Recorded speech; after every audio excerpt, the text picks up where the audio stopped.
Finally आज की इस वीडियो में आप सभी के लिए क्लास 10 का काफ़ी इंपॉर्टेंट क्वेश्चन कराने वाले हैं आपदा प्रबंधन से। आप यहाँ पर देख सकते हैं कि आपदा प्रबंधन का ऑब्जेक्टिव प्रश्न कराने वाले हैं, जो काफ़ी इंपॉर्टेंट प्रश्न है, जो हर साल पूछे जाते हैं। और इस प्रश्न को पूरा देखिएगा और मिस ना करिएगा। ये प्रश्न काफ़ी इंपॉर्टेंट है, जो हर साल पूछे जाते हैं। और आपसे छोटी सी रिक्वेस्ट है, अगर आप मेरे चैनल पर नए हैं तो जरूर सब्सक्राइब कीजिएगा, और ऐसा ही वीडियो पाने के लिए कोई भी अपडेट आएगा सबसे पहले आपके पास पहुँचेगा। तो चलिए स्टार्ट करते हैं, और वीडियो के साथ जुड़े रहिएगा। आप शुरू से अंत तक जरूर जुड़े रहिएगा, ठीक है। तो यहाँ पर आप देख सकते हैं कि पहला प्रश्न है, ये रहा पहला प्रश्न। देखिए पहला प्रश्न नंबर 1 है कि इनमें से कौन प्राकृतिक आपदा नहीं है। यहाँ पर क्वेश्चन पूछ रहा है कि इनमें से कौन प्राकृतिक आपदा नहीं है। तो देखिए पहला ऑप्शन है सुनामी, बाढ़, आतंकवाद, भूकंप। तो देखिए इसका सही उत्तर हो जाएगा, याद रखना होगा, इसमें से कौन सा प्राकृतिक आपदा नहीं है इसमें पूछ रहा है। तो याद रखिएगा ऑप्शन इसका राइट आंसर हो जाएगा, यानी आतंकवाद है जो अप्राकृतिक आपदा नहीं है। ये देखिए सुनामी है जो प्राकृतिक आपदा है, जो अपने से बना हुआ है, और बाढ़ भी अपने से बना हुआ है, और भूकंप भी बना हुआ है।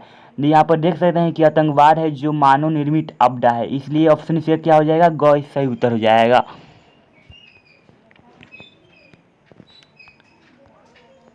और देखिए यहाँ पर दूसरा नंबर प्रश्न है कि सुनामी का प्रमुख कारण क्या है। आपको इसमें बताना है कि सुनामी का प्रमुख कारण क्या है। तो पहला ऑप्शन देख सकते हैं कि समुद्र में भूकंप आना, और ऑप्शन ख में देख सकते हैं कि स्थलीय क्षेत्र पर भूकंप आना, और द्वीपीय पर भूकंप आना, और इनमें से कोई नहीं। आपको इसमें बताना है कि सुनामी का प्रमुख कारण इसमें से पूछ रहा है। ये प्रश्न है जो काफ़ी इंपॉर्टेंट प्रश्न है, आप इस प्रश्न को याद रख लीजिएगा। यानी देखिए इसका सही उत्तर हो जाएगा, आपको याद रखना होगा समुद्र में भूकंप आना, ठीक है। समुद्र में जब भूकंप आएगा तो सुनामी का प्रमुख कारण होता है, और याद रखिएगा ऑप्शन इसका राइट आंसर हो जाएगा। देखिए अगला प्रश्न नंबर 3 है। यहाँ पर आप देख सकते हैं कि तीसरा नंबर प्रश्न है कि इनमें से कौन मानव जनित आपदा है। यहाँ पर देखिए क्वेश्चन आ गया, अब इस क्वेश्चन में पूछ रहा है कि इनमें से कौन मानव जनित आपदा है, ये प्रश्न पूछ रहा है। तो यहाँ पर पहला ऑप्शन देख सकते हैं सांप्रदायिक दंगे, आतंकवाद, महामारी। आप देखिए ऑप्शन घ में देख सकते हैं कोई प्रयोग में सभी। तो देखिए इसका सही उत्तर हो जाएगा, इनमें से कौन मानव जनित आपदा है। तो देखिए इसका सही उत्तर हो जाएगा, या रखिएगा ऑप्शन इसका घ राइट आंसर, उपयोग में सभी, ठीक है।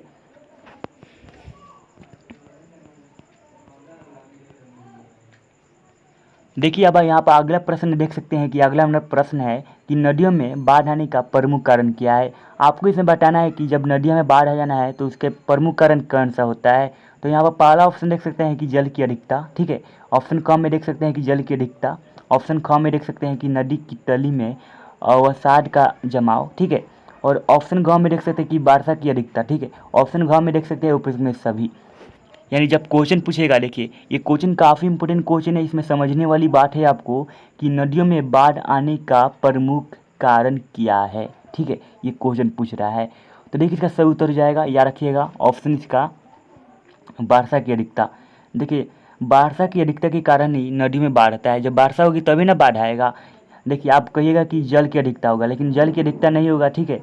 कि जब वर्षा होगी तभी ना जल की अधिकता होगा, इसलिए इसका सही उत्तर हो जाएगा। यानी नदियों में बाढ़ आने का प्रमुख कारण होता है वर्षा की अधिकता के कारण आता है। जब वर्षा होगा तभी ना नदियाँ बढ़ेगा तो बाढ़ आएगा, ठीक है। इसलिए ऑप्शन इसका सही उत्तर हो जाएगा, यह रखना होगा। ये काफ़ी इंपॉर्टेंट प्रश्न है। और अगर आप देखिए, अगर आप मेरा चैनल पर नए जो सब्सक्राइब कीजिएगा और बेल आइकन को क्लिक कर लीजिए, और वीडियो को लाइक कर दीजिएगा ज़रूर। और यहाँ पर आप देख सकते हैं अगला हमारा प्रश्न है कि बिहार का कौन सा क्षेत्र बाढ़ग्रस्त क्षेत्र है, ठीक है। इसमें पूछ रहा है कि बिहार का कौन सा क्षेत्र है जो बाढ़ग्रस्त क्षेत्र है, ठीक है। तो पहला ऑप्शन आप देख सकते हैं कि पूर्वी बिहार, दक्षिणी बिहार, पश्चिमी बिहार, उत्तरी बिहार। तो देखिए इसका सही उत्तर हो जाएगा, आपको याद रखना होगा कि बिहार का कौन सा क्षेत्र जो बाढ़ग्रस्त क्षेत्र है। तो ऑप्शन इसका हो जाएगा राइट आंसर, पश्चिमी बिहार है जो बाढ़ग्रस्त क्षेत्र है, ठीक है। वहाँ पर बाढ़ बहुत बार आता है, ठीक है। और यहाँ पे आप अगला प्रश्न देख सकते हैं कि प्रश्न नंबर 6 है, ठीक है। यहाँ पर प्रश्न नंबर 6 है कि निम्नलिखित में से किस नदी को बिहार का शोक नदी कहा जाता है। आपको मालूम होना चाहिए कि निम्नलिखित में से किस नदी को बिहार का शोक नदी कहा जाता है। ये प्रश्न काफ़ी इंपॉर्टेंट क्वेश्चन है, ये हर साल पूछे जाते हैं। तो पहला ऑप्शन नंबर क में देख सकते हैं कि गंगा, ऑप्शन ख में दिया है गंडक, ऑप्शन ग में दिया है कोसी, ऑप्शन घ में दिया है पुनपुन। तो देखिए इसका सही उत्तर हो जाएगा, यानी जब क्वेश्चन पूछेगा कि निम्नलिखित में से कौन सी नदी को बिहार का शोक नदी कहा जाता है, तो आपको याद होना चाहिए कि कोसी नदी जो होती है ना, वह बिहार की वह खतरनाक नदी होती है, ठीक है, शोक नदी कहा भी जाता है। इसलिए ऑप्शन इसका ग सही उत्तर हो जाएगा, आपको याद रखना होगा।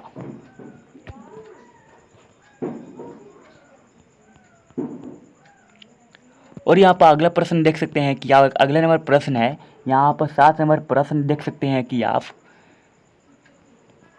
ठीक है, यहाँ पर 7 नंबर प्रश्न है कि सूखे के लिए जिम्मेवार का कारण है, ठीक है। इसमें पूछ रहा है कि सूखा कैसी आती है, यानी सूखा के लिए जिम्मेवार कौन है, ठीक है, इस क्वेश्चन में पूछ रहा है, क्वेश्चन नंबर 7 में। तो पहला ऑप्शन देख सकते हैं कि ऑप्शन नंबर क में दिया है कि वर्षा की कमी, ठीक है। ऑप्शन ख में देखिए कि भूकंप, बाढ़, ज्वालामुखी क्रिया, ठीक है।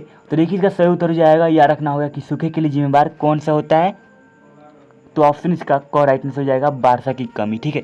वर्षा की कमी के कारण ही सुखाड़ पैदा होता है, आपको याद रखना होगा, ऑप्शन इसका क सही उत्तर हो जाएगा। जब वर्षा नहीं होगा तो सुखाड़ तो पैदा होकर ही करेगा, इसलिए इसका सही उत्तर हो जाएगा, ऑप्शन इसका क सही उत्तर हो जाएगा, यानी वर्षा की कमी।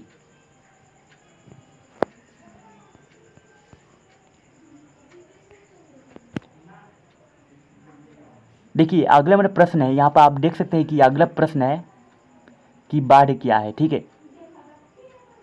इस क्वेश्चन में पूछ रहा है ना कि बाढ़ क्या है, आपको इसमें बताना है कि बाढ़ क्या है। तो प्राकृतिक आपदा, मानव जनित आपदा, सामान्य आपदा और इनमें से कोई नहीं। आप ऑप्शन तो बता दें कि बाढ़ क्या है, तो ऑप्शन बता दी तो इसका सही उत्तर हो जाएगा, याद रखना होगा प्राकृतिक आपदा, ठीक है। बाढ़ जो है ना प्राकृतिक आपदा है, आपको याद रखना होगा, ऑप्शन इसका क सही उत्तर हो जाएगा, यानी बाढ़ को मानव द्वारा भी नहीं बनाया गया, ठीक है, इसका सही उत्तर हो जाएगा, यानी प्राकृतिक आपदा है जो अपने से बना हुआ है, ठीक है। जो भी अपने से बना होगा वह मानव द्वारा नहीं बनाया होगा तो प्राकृतिक आपदा ही कहलाएगा, ठीक है। बाढ़ जो है कोई भी नहीं बनाया है, लेकिन प्राकृतिक बनाया है, इसलिए प्राकृतिक आपदा हो जाएगा, ठीक है। मानव थोड़ी ना बाढ़ बनाया है, तो इसलिए इसका सही उत्तर हो जाएगा, बाढ़ क्या है तो प्राकृतिक आपदा है, ऑप्शन इसका क सही उत्तर हो जाएगा, आपको याद रखना होगा।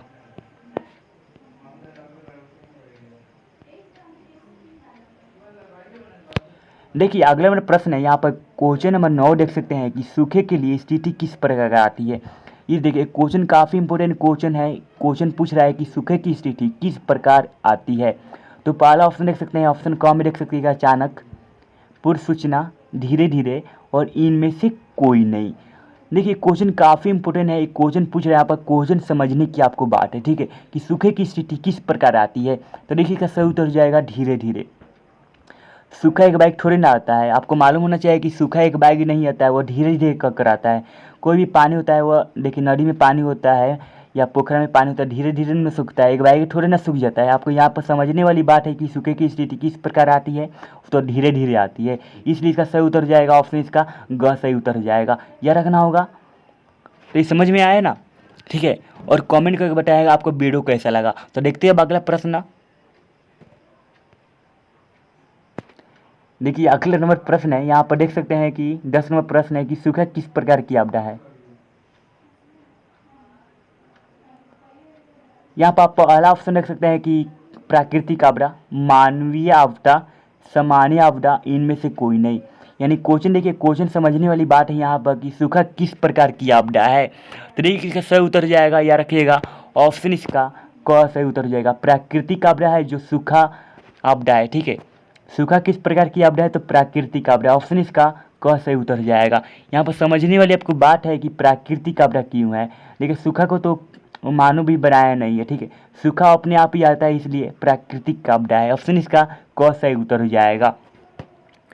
तो फ्रेंड आपको मैं जितने भी प्रश्न कराया काफ़ी इंपॉर्टेंट क्वेश्चन करा दिया आपको। ये 10 प्रश्न कराए ना, 10 में से आपको पक्का गारंटी से बोल सकता हूँ 7 नंबर जरूर पूछेगा, 7 वो प्रश्न आएगा जरूर, ठीक है। तो फ्रेंड अगले वीडियो में मिलूंगा काफ़ी इंपॉर्टेंट क्वेश्चन लेकर। तो आपके लिए वीडियो को लाइक करिएगा, चैनल को सब्सक्राइब कीजिए, बेल आइकन को क्लिक कर लीजिए, ठीक है। सॉरी यहाँ पर देखिए आपदा परमानेंट से क्वेश्चन जो पूछता है ना वो 2 या 3 नंबर पूछता है, ठीक है, सॉरी ये 2 या 3 नंबर पूछता है ये क्वेश्चन आपदा परमानेंट से। तो अगले वीडियो में मिलूंगा काफ़ी इंपॉर्टेंट क्वेश्चन लेकर, जितने भी प्रश्न कराए काफ़ी इंपॉर्टेंट क्वेश्चन था जो हर साल पूछे जाते हैं। तो इस वीडियो को लाइक करिएगा और चैनल को सब्सक्राइब कीजिए और बेल आइकन क्लिक कर लीजिए। तो अगली वीडियो में मिलूंगा काफ़ी इंपॉर्टेंट क्वेश्चन लेकर, तब के लिए और चैनल को सब्सक्राइब कीजिएगा, ठीक है। चैनल को सब्सक्राइब करके बेल आइकन को क्लिक कर लीजिएगा आप, ठीक है। तो चलिए अगली वीडियो में मिलेगा।